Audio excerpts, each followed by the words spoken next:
Arkadaşlar bugün Didim Akbük Çukur mevkindeyiz. Şimdi bu evi tanıtmaya çalışacağız. Fiyatını hemen söyleyeceğim. Size zahmet sermayesiz iyilik anlamında kanalıma da abone olursanız mutlu mesut oluruz. Şimdi fiyatı hemen söyleyeceğim dedim.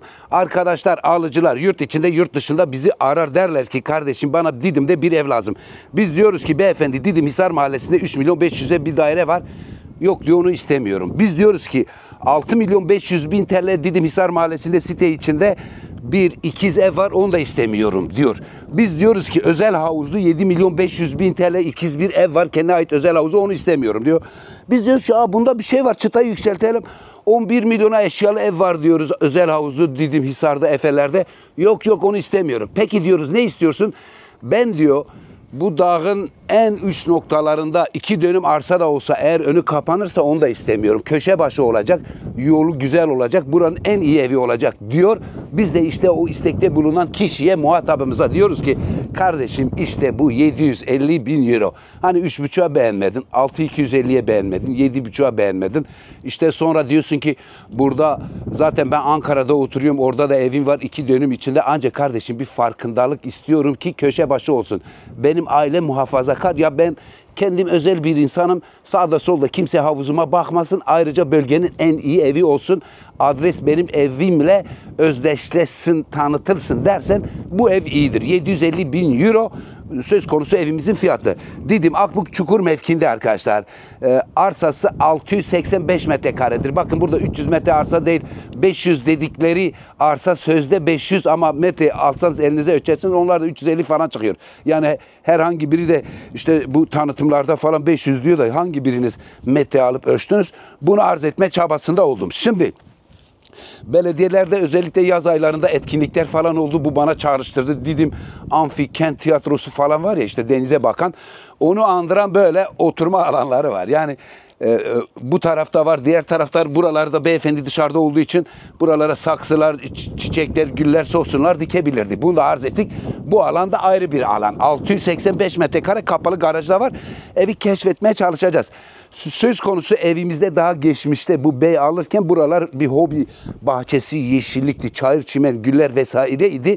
Bu beyefendi sonradan burayı bu hale getirdi. Bana göre de iyi. Çünkü sürekli bulunamadığı için bu bahçenin bakımı vesaire zor olur. Onu da arz ettik. Bahçenin üstündeki korkuluklar, demir perfojeler iyidir. Çünkü bayağı yüksek, manzarayı da görüyorsunuz. Bu basit bir şey olsa çoluk çocuk risklidir. O yüzden bunlarda sağlam köprülere kullanılan demirler standartlarında korkuluklar yapılmış. Dedik amfi alanı da bedava. Bakın bu amfi alanı arkadaşlar. Yani şimdi burada adamın canı sıkılsa, adamın başına bir hal gelirse, başımıza bir hal geldi diyenler gibi burada psikolojisi dört dörtlük düzelir. Şimdi evin manzarasını göstereceğiz size. Birazdan önünde bir havuz var. Bu 4 oda diyebiliriz. Yavaş yavaş balkonları da geniş. Şimdi bu bey alırken biri der ki buzdolabı alır, der ki Alman malı olsun. Biri araba alır, Alman arabası olsun. Biri saat alır, bilmem matkap alır, bir şey alır.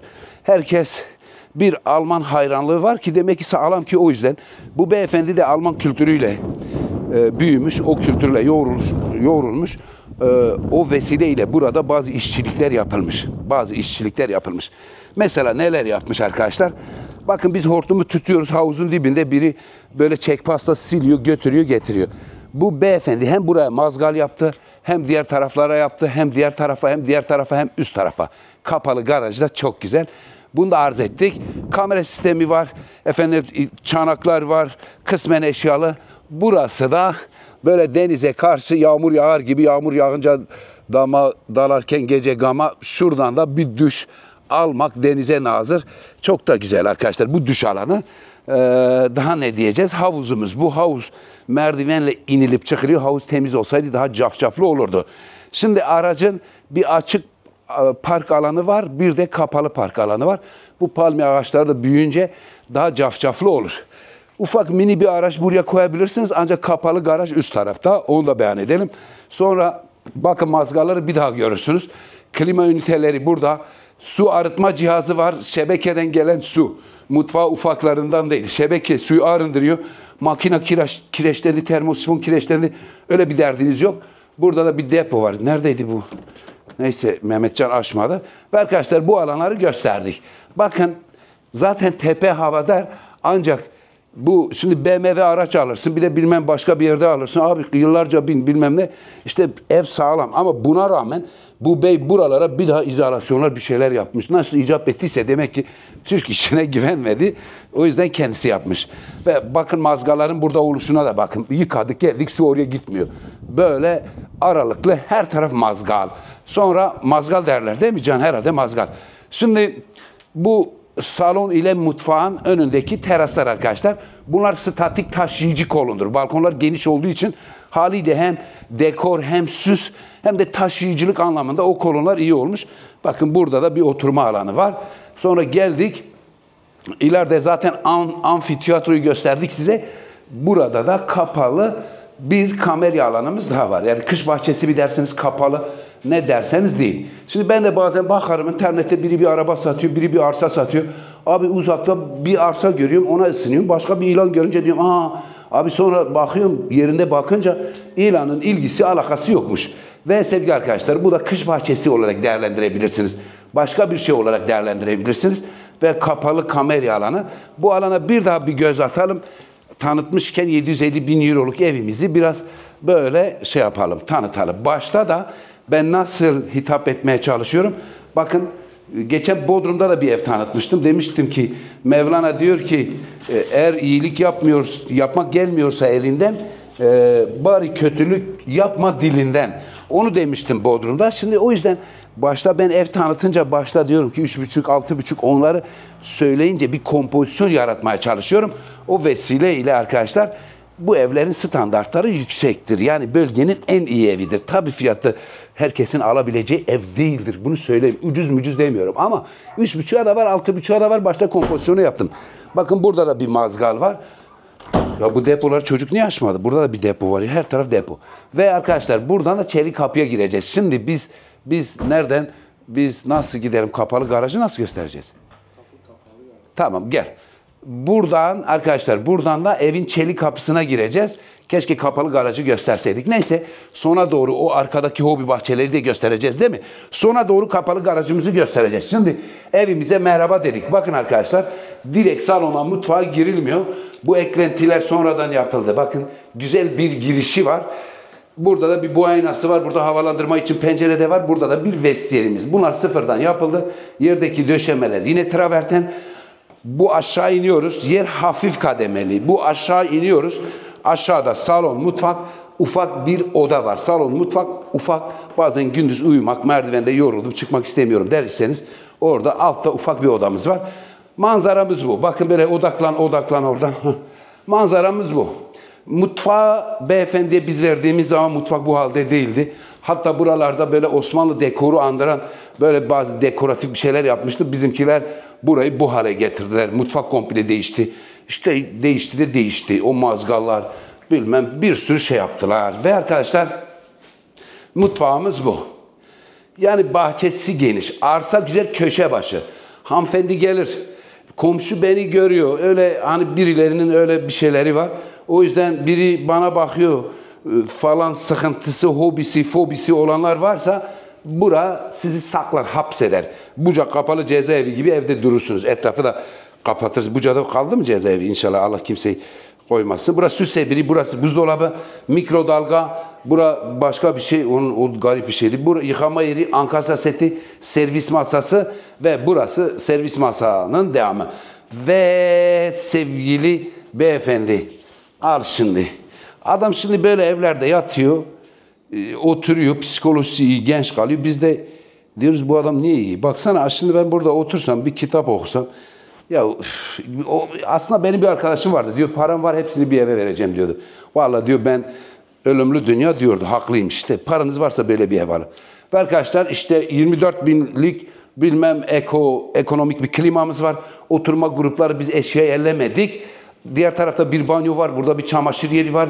Burada da kestirmek için bir oda var. 4 oda diyeceğiz. Pencereyi açmadık. Tekrar klimamız var. Bakın odanın bir tanesi bu. Sona doğru kapalı garajı göstereceğiz. Evin çok artıları var. Yani bu ev güzel bir ev. Ev ucuz demiyorum. O çamaşır makinesi alanını da göster. Adamın biri bir araba alır. Aslında arabanın pahalı olduğunu bilir. Ama alternatifsizdir. ve o kendini ödüllendiriyor. O vesileyle bu ev ucuz ya da pahalı size öneririm. Bakın biz kapattık, gittiniz baktınız bilmem işte atıyorum 3 dönüm içinde bir ev buldunuz. Adam da satıyor. Bakıyorsunuz ki mesela 3 dönüm değil. Örneğin diyorum. Abi bu ev daha iyi. Neresi iyi? Gel bak. Hele arka tarafı çukur, vadi nedir? Hele bir arabayla çık 4x4 çıkmıyor. Hele bir bahçesine git. Anlatabildim, öyle ışıklı olaylar sizi yanıltmasın. Yani yerinde bakın, adam satıyor arabasını. Niye satıyor acaba? Neden satıyor? Yani niye fiyatı ucuz? Yeri aynı mıdır? Ne artısı var? O yüzden uzaktan davulun sesi hoş gelir, nahoş gelir. Ya da hoş gelir, nahoş gelir. Ve değerli arkadaşlar yukarı çıktık. Yukarıda da tekrar 4 odamız var. 4 odamız var. Pardon 3 oda. Koridoru gösterdik değil mi Can Bey? Birazdan garajı göstereceğiz. Geniş, zengin, havadar, eve yakışan, arsaya yakışan bir de bir merdiven kovası var. Burayı da arz ettik. Sonra bu banyoyu da göstereceğiz.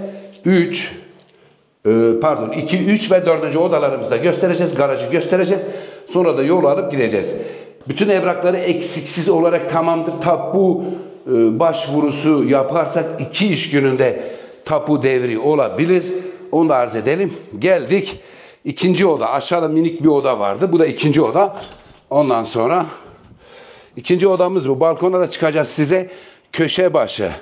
Farkı köşe. Farkı bölgenin en iyi evi. Farkı Akbuk Çukur mevkinin bu ev kimin? Keşke bu olsaydı. Daha geçmişten misafirler gelince satlık mı? Yok efendim bu satlık değil. Denilen bir ev. Hatta evet. Biz geldik, burada komşunun biri de vardı. Fiyatı belli oldu mu? Evet dedik. Ya bu ev satılır mı? Dedi bize. Satılır mı? Dedi. Biz dedik satıyoruz abla. Biz de malımızın hepsini satıyoruz dedik. Tebessüm yaptık, güldük, oynadık. Ve manzara bu. Balkonda göster sevgili Can. Evet. Bakın bu 3 odanın 3'ü de bu terasa çıkıyor. Amfiyi gösterdik. Köşe başı dedik. Kapalı garaj var dedik. Yani var da var ekstralar arkadaşlar. Şu alanları bir gösterelim.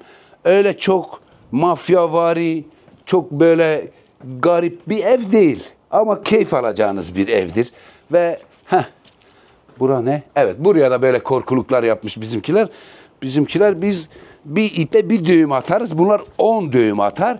İşte hassasiyet odur, fark odur. Çok dikkatli. Çoluk çocuk düşer bir şey olur. İyice ipe düğümlemiş. Evet. Sadece bu tarafında ev var. Üst taraf yol. Ya üst tarafı yol bunun. Üç tarafı yol. Üst taraf yol. Alt taraf yol. Yan taraf yol. Bakın böyle bir yerde bulunmaz. Övme anlamında demiyorum. Sadece ben kitabı açıp çarşafı üstünde tezgahımda ne varsa bit pazarı gibi size sergiliyorum. Diyorum ki bakın, onu sergilerken de artılarını söyleme gereği duyuyorum. Yerdeki döşemeler granittir, ahşap renkli granitler. Balkonu gösterdik. Bu da o balkona çıkıyor. Bütün odalarda klimalar mevcut. Yangın sensörü var, duman sensörü var. Efendim 2 çanak var. Başka o mazgaları söyledik. 685 metre. Arsa, başka bir şey daha vardı ya. Var da var. Ya biz şimdi bütün lamlamerini göstersek, bu evin sinüsünü, kosinüsünü, tanjantını, kotanjantını, bütün trigonometrik açılarını göstersek, siz yine yerinde görmeden diyeceksiniz ki orada bilmem bir dönüm bir ev var. Gel ona bak o zaman. Hadi. Ondan sonra farkı görürsünüz. Kalorifer peteklerinin boruları da döşeli. Eğer günün birinde ne yaparsanız, ısı pompası takacaksanız burada altyapısı hazırdır. Didim'de doğal gaz yok ama ekonomik bir bazı şeyler var. Bazı neler var? Isı pompaları var. Çok Japon teknolojisi, elektrik faturası az gelir. Ama buranın şeyi var. Bu banyoyu göster. Buranın nesi var arkadaşlar? Enerji kimlik belgesi var. Ses, ısı yönetmeli hat safhada yapılmış. Daha öncesinde bir yapıldıysa bizimkiler bir daha 10 tane düğüm daha atmışçasına bir daha yaptılar. Ve 4. odayı gösterdik muhterem arkadaşlar. Şimdi yolu var. Şirin Akbuk, güzel Akbuk. Bakın adamların bazıları, beylerin birileri beni arar. Sağ olsunlar, var olsunlar. Onların sıcaklıkları, şefkatleri, ilgi alakalarına teşekkür ederim.